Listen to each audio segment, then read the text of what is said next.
This video is strictly prohibited for those under 18 years of age. Those with weak hearts should not watch this video. This channel never condemns superstition. The Bible always says taste and then believe. This video is made for educational purpose, not to hurt anyone religiously or emotionally. I apologize if anyone was hurt in any way. Hello বন্ধুরা, সবাইকে জয় যিশু। আমার প্রিয় বন্ধু, আজকে আপনি নিজেই ভিডিওতে আসেননি, পবিত্র আত্মা আপনাকে এই ভিডিওতে এনেছেন যেন আপনি এক অত্যন্ত গুরুত্বপূর্ণ বিষয় সম্পর্কে জানতে পারেন। যখন আপনি এই ভিডিওটি দেখবেন তখন যতই বাধা আসুক না কেন, আমি অনুরোধ করব দয়া করে ভিডিওটি শেষ পর্যন্ত দেখবেন। বন্ধু, ঈশ্বর আপনার সঙ্গে যোগাযোগ করেন, আপনাকে উৎসাহিত করেন এবং আসন্ন বিপদ থেকে রক্ষা করেন স্বপ্ন ও দর্শনের মাধ্যমে। যদি আপনার জীবন প্রার্থনাময় হয় তবে আপনার স্বপ্নের মধ্যে লুকিয়ে আছে এক বিরাট শক্তি। সমগ্র বাইবেল জুড়ে আমরা দেখতে পাই ঈশ্বর যখনই কাউকে কোনো বার্তা পাঠাতে চেয়েছেন তিনি তার সাথে স্বপ্নের মাধ্যমে কথা বলেছেন। বাইবেল আমাদেরকে প্রমাণ দেয় ঈশ্বরের লোকদের জীবনে স্বপ্নের মাধ্যমে অনেক বড় বড় কার্য সম্পন্ন হয়েছে। অনেক সময় আমরা ভালো স্বপ্ন দেখি কিন্তু তার অর্থ আমরা বুঝতে পারি না, আর সময়ের সাথে সাথে আমরা সেই স্বপ্নগুলোও ভুলে যাই। এমনকি শয়তানও আমাদের জীবনে খারাপ কাজ করার জন্য স্বপ্নের মাধ্যম ব্যবহার করে। ঈশ্বর প্রেরিত স্বপ্ন এক শুভ সংকেত। ঈশ্বরের কাছ থেকে আসা স্বপ্ন বা দর্শনকে এক শুভ সংকেত মনে করা হয়। এই ধরনের স্বপ্নের মাধ্যমে ঈশ্বর তার মহৎ উদ্দেশ্যের গুরুত্বপূর্ণ বিষয়গুলি প্রকাশ করেন, যার দ্বারা তিনি একজন মানুষকে মহান করে তোলেন। এই ভিডিওতে আমি 10টি স্বপ্ন নিয়ে আলোচনা করব যা ঈশ্বরের কাছ থেকে আসে। এই স্বপ্নগুলি আপনাকে ইঙ্গিত দেয় যে ঈশ্বর আপনাকে মহৎ কাজের জন্য আহ্বান করেছেন। এই স্বপ্নগুলো আপনার জীবনকে ইতিবাচকভাবে পরিবর্তন করতে পারে এবং আপনার জীবনকে প্রভাবশালী জীবনে পরিণত করতে পারে। কিন্তু এর জন্য আপনাকে অবশ্যই প্রার্থনাশীল জীবনযাপন করতে হবে, কারণ শয়তান ঈশ্বরের কার্যকারী লোকদেরকে তার লক্ষ্যবস্তুতে পরিণত করে, যাদের জীবনে ঈশ্বরের আহ্বান থাকে এবং যারা ঈশ্বরের রাজ্যের জন্য শক্তিশালী কাজ করার জন্য মনোনীত হয়। বন্ধু, এই 10টি স্বপ্নের মধ্যে যদি কোনো স্বপ্ন আপনার ঘুমের মধ্যে এসে থাকে তাহলে কমেন্টে অবশ্যই জানাবেন, কারণ এই 10টি স্বপ্নের অর্থ যখন আপনি বুঝে যাবেন তখন আপনি আপনার জীবনের লক্ষ্য এবং উদ্দেশ্য চিনতে পারবেন। তাই এই ভিডিওটি আপনার জন্য অত্যন্ত গুরুত্বপূর্ণ হতে চলেছে। আমি সৌরভ, আপনারা আছেন A to Z 007 learner speech চ্যানেলের সাথে। আজকের এই নতুন ভিডিওতে আপনাদের প্রত্যেককে স্বাগত। তো চলুন বন্ধুরা, দেরি না করে মূল বিষয়বস্তুতে প্রবেশ করা যাক। প্রথমত, স্বপ্নে মুকুট দেখা নেতৃত্বের আহ্বান। প্রথম স্বপ্নটি হলো স্বপ্নে মুকুট দেখা। আপনি যদি স্বপ্নে নিজেকে মুকুট পরতে বা মুকুট দেখতে পান, এটি একটি স্পষ্ট লক্ষণ যে ঈশ্বর আপনাকে নেতৃত্ব দেওয়ার জন্য আহ্বান করছেন। মুকুট রাজপরিবারের সদস্য এবং কর্তৃত্বের প্রতীক। ঈশ্বর আপনাকে দেখাচ্ছেন যে একজন নেতার মধ্যে যে গুণাবলী থাকা উচিত এমন সমস্ত গুণাবলী আপনার মধ্যে রয়েছে। হিতোপদেশ 8 অধ্যায় 15 ও 16 পদে বলা হয়েছে, প্রজ্ঞার মাধ্যমেই রাজারা রাজত্ব করেন এবং শাসকেরা ন্যায় আইন প্রণয়ন করেন। প্রজ্ঞার মাধ্যমেই অধ্যক্ষরা শাসন করেন এবং পৃথিবীতে সমস্ত বিচারকর্তা ন্যায়ভাবে বিচার করেন। সহজ কথায় এই পদগুলি বোঝায় যে প্রজ্ঞা বা জ্ঞান শাসন এবং বিচার কার্যের জন্য অত্যন্ত গুরুত্বপূর্ণ। মুকুট শক্তি, কর্তৃত্ব, সম্মান, সুখ, সাফল্য, পুরস্কার, অধিপত্য, পদোন্নতি ইত্যাদির প্রতিনিধিত্ব করে। তাই যদি আপনি মুকুটের স্বপ্ন দেখেন তাহলে জেনে রাখুন যে ঈশ্বর আপনার উপরে ভরসা করেন এবং তিনি আপনাকে এই ভূমিকায় অংশগ্রহণ করার জন্য প্রস্তুত করেছেন। দ্বিতীয়ত, স্বর্গদূতের স্বপ্ন ঐশ্বরিক সুরক্ষা ও নির্দেশনা প্রকাশ করে। গীতসংহিতা 91 অধ্যায় 11 পদে বলা হয়েছে, কারণ তিনি আপন দূতগণকে তোমার বিষয়ে আজ্ঞা দেবেন যেন তাহারা তোমার সমস্ত পথে তোমাকে রক্ষা করেন। এই পদের মূল বার্তা হল, যারা ঈশ্বরের উপরে বিশ্বাস রাখে ঈশ্বর তাদের রক্ষার জন্য তার দূতদের নির্দেশ দেন। স্বপ্নে স্বর্গীয় দূতদের আগমন সুখ, সুরক্ষা, নির্দেশনা, শান্তি এবং ঐশ্বরিক হস্তক্ষেপের প্রতীক। যদি আপনি প্রায়শই স্বপ্নে স্বর্গদূতকে দেখতে পান তবে এর অর্থ হল আপনি স্বর্গীয় রাজ্যের সাথে একটি ঐশ্বরিক সাক্ষাতের সম্মুখীন হচ্ছেন। দূত শব্দের অর্থ বার্তাবাহক, তাই এটি আপনাকে যে বার্তাই দিক না কেন তার প্রতি আপনার মনোযোগ দেওয়া উচিত এবং ঈশ্বরের কাছে আরও বোধগম্যতা চাওয়া উচিত। বাইবেল বলে যে শয়তান নিজেও আলোর দূতে রূপান্তরিত হতে পারে, কিন্তু যদি বার্তাটি ঈশ্বরের বাক্যের অনুসারে তার প্রতিশ্রুতির সাথে সামঞ্জস্যপূর্ণ হয় তাহলে এটি একটি চিহ্ন হবে যে ঈশ্বর আপনার সাথে কথা বলছেন। তৃতীয়ত, অভিষিক্ত তেলের স্বপ্ন, যা প্রকাশ করে সেবার জন্য প্রস্তুতি। গীতসংহিতা 133 অধ্যায় 2 পদে লেখা আছে, তাহার মস্তকে নিষিক্ত উৎকৃষ্ট তৈল সদৃশ, যাহা দাড়িতে হরণের দাড়িতে খড়িয়া পড়িল, তাহার বস্ত্রের গলায় খড়িয়া পড়িল। এই পদটি ভ্রাতাদের মধ্যে ঐক্যের সৌন্দর্যকে মহাযাজক হারনের অভিষেকের তেলের সাথে তুলনা করে, যা ঐশ্বরীয় উপস্থিতি ও আশীর্বাদ বয়ে আনে। যখন আপনি স্বপ্নে দেখেন যে ঈশ্বরের কোনো দাস বা যাজক আপনাকে তেল দিয়ে অভিষিক্ত করছে, তখন এটা একটা লক্ষণ যে ঈশ্বর আপনার উপর তার অভিষেক বর্ষণ করছেন। এর অর্থ হলো তিনি তার নামে মহান কাজ করার জন্য আপনাকে জগতে পাঠানোর প্রস্তুতি নিচ্ছেন। তাই ঈশ্বরের পরিকল্পনার উপরে বিশ্বাস রাখুন এবং জেনে রাখুন যে তিনি আপনাকে তার অভিষেক দিয়ে আশ্চর্যজনক কাজ করার জন্য সজ্জিত করছেন। চতুর্থ স্বপ্নটি হলো ক্রুশের স্বপ্ন, যা পরিত্রাণের বার্তা প্রচারে আহ্বান করে। প্রথম করন্থীয় 1:18 লেখা আছে, কারণ ক্রুশের কথা যাহারা বিনাশ পাইতেছে তাহাদের কাছে মূর্খতা, কিন্তু আমাদের কাছে যাহারা পরিত্রাণ পাইতেছি তাহা ঈশ্বরের পরাক্রম। এই পদটি যীশুখ্রিস্টের ক্রুশবিদ্ধ হওয়ার কেন্দ্রীয় ধারণাকে তুলে ধরে, যা বিশ্বাসীদের কাছে ঈশ্বরের অসীম শক্তি ও পরাক্রমের প্রতীক।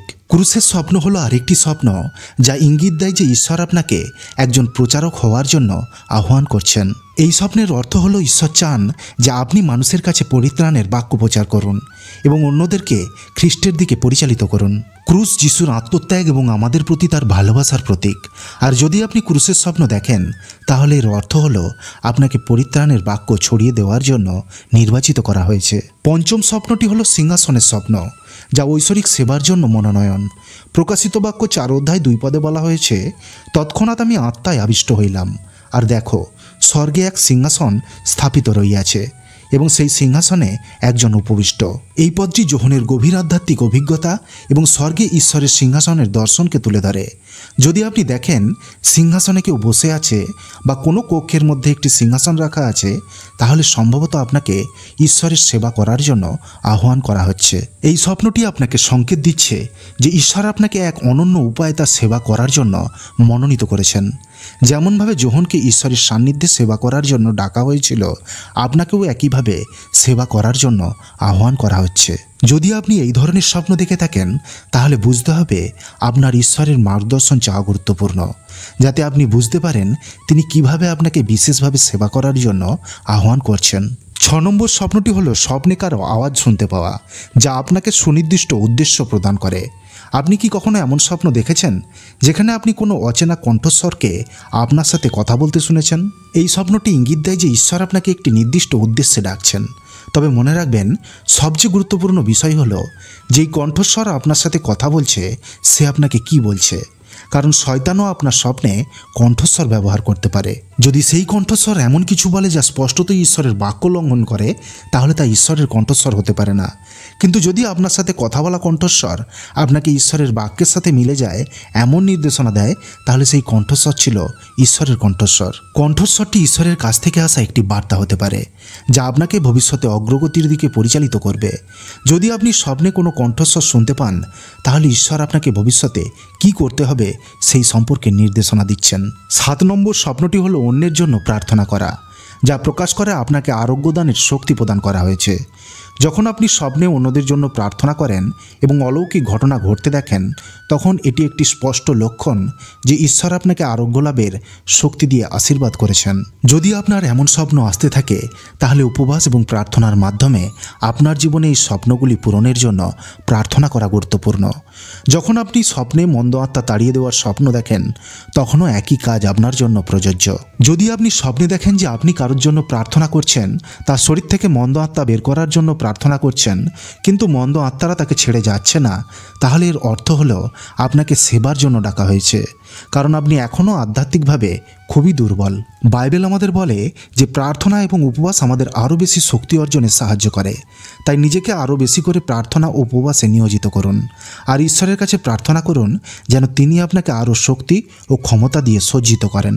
8 নম্বর স্বপ্ন হলো স্বপ্নে প্রচার করতে দেখা, যা পরিচর্যার আহ্বান। রোমিও 10:15 বলা হয়েছে, আর তারা প্রচারই বা কীভাবে করবে যদি তারা প্রেরিত না হয়? যেমন লেখা আছে, সুসমাচার নিয়ে যারা আসে তাদের চরণ কতই না সুন্দর। এই পদটি সুসমাচার প্রচারের গুরুত্ব এবং প্রচারকদের ভূমিকা তুলে ধরে। যখন আপনি প্রায়শই কাউকে প্রচার বা সংবাদ দেওয়ার স্বপ্ন দেখেন, তখন এটি একটি লক্ষণ যে ঈশ্বর আপনাকে পরিচর্যার জন্য আহ্বান করছেন। তিনি চান আপনি তার বার্তা চারিদিকে ছড়িয়ে দেওয়ার কাজ করুন। তাই সেই কাজ করার জন্য নিজেকে প্রস্তুত করার জন্য প্রার্থনা করুন ঈশ্বর আপনাকে এটাই করার জন্য আহ্বান করেছেন। 9 নম্বর স্বপ্ন হলো স্বপ্নে বাইবেল গ্রহণ করা, ঈশ্বরের বাক্য প্রচারের প্রস্তুতি। যদি আপনি প্রায়শই স্বপ্নে নিজেকে বাইবেল বা বাক্য গ্রহণ করতে দেখেন, তাহলে এর অর্থ হলো ঈশ্বর আপনাকে বাক্য দিয়েছেন। এর অর্থ হলো তিনি আপনাকে তার বার্তা, তার বাক্য প্রচারের জন্য আহ্বান করেছেন। এর অর্থ এটাও হয় যে ঈশ্বর আপনাকে পরিচর্যার জন্য প্রস্তুত করছেন। তাই যদি আপনি এই স্বপ্নটি প্রায়শই দেখে থাকেন, তাহলে বিশ্বাস রাখুন এবং জেনে রাখুন যে ঈশ্বর আপনার জন্য একটি বিশেষ পরিকল্পনা রেখেছেন। 10 নম্বর এবং অন্তিম স্বপ্নটি হলো পরমেশ্বরের দাসকে স্বপ্নে দেখা, যা প্রকাশ করে ঈশ্বরের প্রশিক্ষণ। যদি আপনি প্রায়শই ঈশ্বরের একজন দাসের স্বপ্ন দেখেন, তাহলে এর অর্থ হলো ঈশ্বর আপনাকে পরিচর্যার জন্য প্রশিক্ষণ দিচ্ছেন। এর সাথে স্বপ্নে ঈশ্বরের সঙ্গী বা দাস যিনি আপনাকে শিক্ষা দিচ্ছেন বা আপনার জন্য প্রার্থনা করছেন, সেদিকে মনোযোগ দিন। যদি তিনি ঈশ্বরের এমন কোনো দাস হন যাকে আপনি বাস্তব জীবনে চেনেন, তাহলে এটি একটি লক্ষণ যে ঈশ্বর আপনাকে পথ দেখানোর জন্য বা শিক্ষা দেওয়ার জন্য তাদের ব্যবহার করতে চাচ্ছেন। তাই তাদের শিক্ষাগুলো ভালো করে লক্ষ্য করুন, কারণ ঈশ্বরের তরফ থেকে আপনার জন্য তাদের মাধ্যমে নির্দিষ্ট কোনো বার্তা থাকতে পারে। আর যদি আপনি বারবার কোনো নির্দিষ্ট দাসের স্বপ্ন দেখেন, তাহলে এটা একটা লক্ষণ যে ঈশ্বর আপনাকে সেই চার্চে সেবা করার জন্য ডাকছেন। ঈশ্বরের রাজ্যের জন্য সেই দাস যা যা করছেন, ঈশ্বর আপনাকেও ঠিক সেইভাবে অভিষিক্ত করতে চান, যেমন তিনি ঈশ্বরের দাসকে অভিষিক্ত করেছেন। এই ধরনের স্বপ্নের মাধ্যমে ঈশ্বর আমাদের জীবনে গুরুত্বপূর্ণ বিষয়গুলি প্রকাশ করেন, যা একজন মানুষকে মহান করে তোলে। কিন্তু শয়তান এর বিরুদ্ধে কাজ করে এবং আপনার জীবনে ঈশ্বরের পরিকল্পনা পূর্ণ হতে দেয় না। এই কারণেই অনেক খ্রিস্টবিশ্বাসী এই ধরনের স্বপ্ন মনে রাখতে পারে না। সকালে ঘুম থেকে ওঠার পরেই তারা সেগুলো ভুলে যায়। তাই ঘুমোতে যাওয়ার আগে প্রার্থনা করা আপনার জন্য গুরুত্বপূর্ণ, যাতে আপনি ঈশ্বরের কাছ থেকে আসা স্বপ্নটি মনে রাখতে পারেন। আর আপনার উচিত প্রার্থনা ও উপবাসের মাধ্যমে আপনার জীবনে সেই স্বপ্নগুলো পূরণের জন্য প্রার্থনা করা, যাতে শয়তান আপনার স্বপ্ন দর্শনকে কেড়ে নিতে না পারে, যে পরিকল্পনা ঈশ্বর আপনার জন্য তৈরি করেছেন। তাই বন্ধু, চোখ বন্ধ করে বিশ্বাসের সাথে এই প্রার্থনাটি আমার সাথে করুন। হে স্বর্গীয় পিতা, আমি আপনাকে ধন্যবাদ জানাই। আপনি আপনার পরিকল্পনাগুলির মাধ্যমে এবং স্বপ্ন দর্শনের মাধ্যমে আমাদের আশীর্বাদিত করার জন্য আপনাকে ধন্যবাদ, যা আপনি আমাদের জন্য প্রস্তুত করেছেন।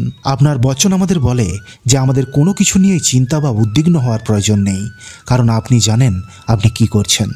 প্রভু, আপনার এই বাণীর জন্য আমি আপনাকে ধন্যবাদ জানাই। যেমনটা লেখা আছে, চক্ষু যাহা দেখে নাই, কর্ণ যাহা শোনে নাই এবং মনুষ্যের হৃদয় আকাশে যাহা ওঠে নাই, যাহা ঈশ্বর যাহারা তাকে প্রেম করে তাহাদের জন্য প্রস্তুত করিয়াছেন। আমাদের জীবনে তুমি যে নতুন কিছু করছো, তার জন্য তোমাকে ধন্যবাদ।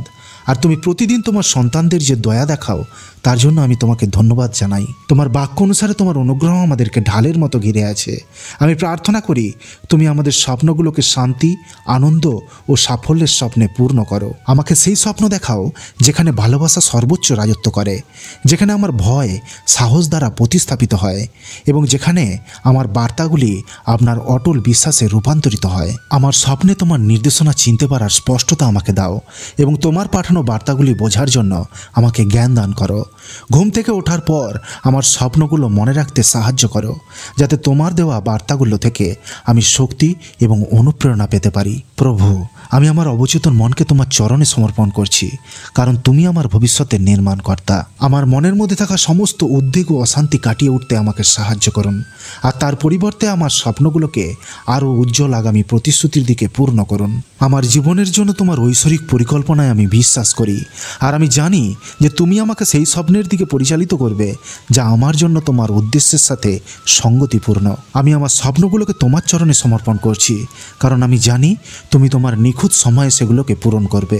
স্বপ্নের উপহারের জন্য সর্বশক্তিমান ঈশ্বর আপনাকে ধন্যবাদ। প্রভু যীশু খ্রিস্টের পবিত্র নামে আমি প্রার্থনা করছি, আমিন। বন্ধু, যদি আপনার মনে হয় যে এই বার্তাটি আরও মানুষের কাছে পৌঁছে দেওয়া প্রয়োজন, তাহলে আপনার পরিচিত মানুষের কাছে এই বার্তাটি অবশ্যই পৌঁছে দিন। Be positive and think positive. নিজে ভালো থাকুন এবং অপরকে ভালো থাকতে সাহায্য করুন। দেখা হবে পরের ভিডিওতে। আমিন।